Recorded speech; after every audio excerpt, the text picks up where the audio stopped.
My name's Jackson Michael. I'm the author of The Game Before the Money.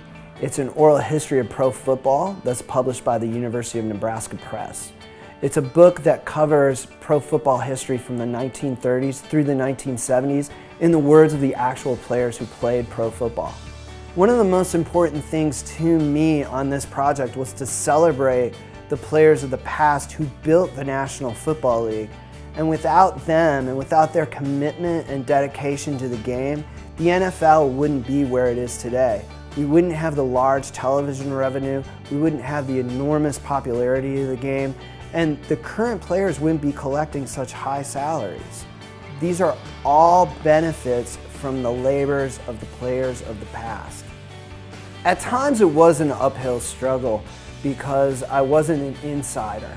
I was just a fan passionately putting together a document of NFL history. I called up one agent in New York and he said, "Who are you to even be doing this?"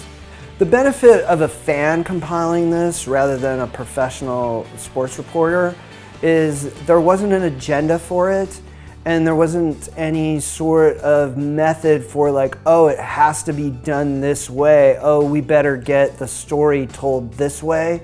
I just wanted it told as the player wanted to tell it. I wanted to give them a voice and a platform to give their version of pro football history and their life story leading up to it. Yes, it was very interesting, Nolan Ryan's story, talking about how he was afraid that if he played a couple, 3 more years in the NFL at the end of the 1940s, how soldiers returning from the war were taking up all the jobs, and he was afraid that he wouldn't be able to find a good paying job after football. And he got offered a great job with the railroad and took that and retired from pro football. So far, 3 players I spoke to directly passed away, and then a 4th, Ace Parker, who wasn't physically able to interview, but his best friend Buddy Lex interviewed for him.